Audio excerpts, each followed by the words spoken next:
हिंदुत्व होने के नाते जो मेरे पिता ने बचपन से जो संस्कार मेरे में दिए या अन्य बच्चों में दिए उसे हम लोग ढोते हैं। तो मैं जानता हूँ कि मेरा धर्म मेरे लिए सर्वोपरि है, लेकिन मैं ये भी जानता हूँ कि मेरे माँ बाप ने हिंदुस्तान में जीना सिखाया है मुझे, तो दूसरे का भी धर्म उसके के लिए सर्वोपरि है।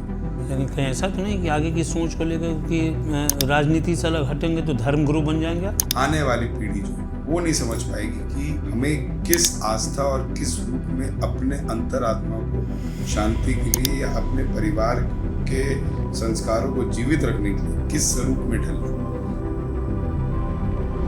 नमस्कार, प्रणाम, जोहार। मैं द्विवेदी भुजंग भूषण न्यूज़ अलर्ट इंडिया में मैं आपको एक शख्सियत से मुलाकात कराऊंगा, अभी आपकी बात भी कराऊंगा, जिनकी लेगेसी बहुत दिनों से चली आ रही है। उनके पिताजी बहुत जाने माने झारखंड के राजनेता रहे, मजदूर नेता भी रहे, इंटक के अध्यक्ष भी रहे। अब इतने में तो आप समझ ही गए होंगे कि मैं किससे बात कराने जा रहा हूँ। जय मंगल सिंह उर्फ अनूप सिंह।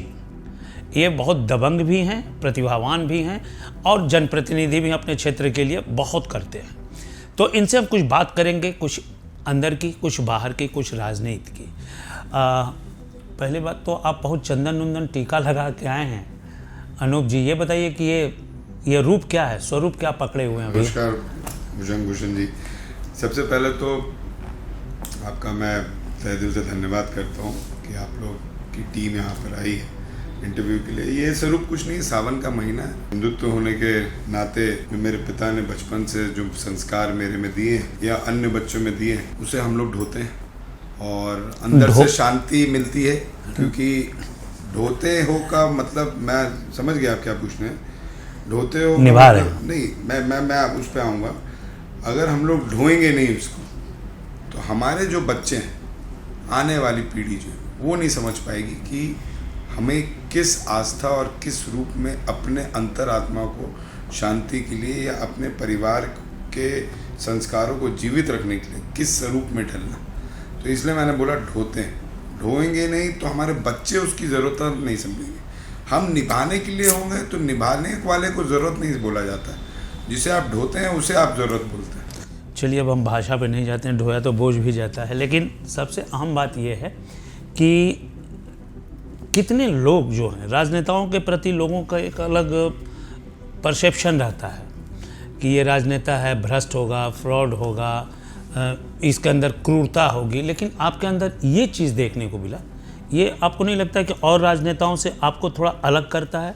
या क्या सभी राजनेता इस ढंग से सनातनी हैं कांग्रेस में? देखिए, मैं तो समझता हूँ यहाँ पे कांग्रेस, बीजेपी या जेएमएम या राजद की बात नहीं होनी चाहिए। हर आदमी का धर्म उसके लिए सर्वोपरि है, लेकिन उस धर्म से पहले हर व्यक्ति में माँ बाप का संस्कार होता है। और माँ बाप का संस्कार ये हमें सिखाता है, या हिंदुस्तान का संस्कार हमें ये सिखाता है, क्योंकि माँ बाप को वही संस्कार मिलता है जो हिंदुस्तान का संस्कार था, जो पूर्व से चला आ रहा था। तो माँ बाप के संस्कार ने हमें ये बताया जाता है कि दूसरे को भी अपमानित नहीं करना है। तो मैं जानता हूँ कि मेरा धर्म मेरे लिए सर्वोपरि है, लेकिन मैं ये भी जानता हूँ कि मेरे माँ बाप ने हिंदुस्तान में जीना सिखाया है मुझे, तो दूसरे का भी धर्म उसके के लिए सर्वोपरि है।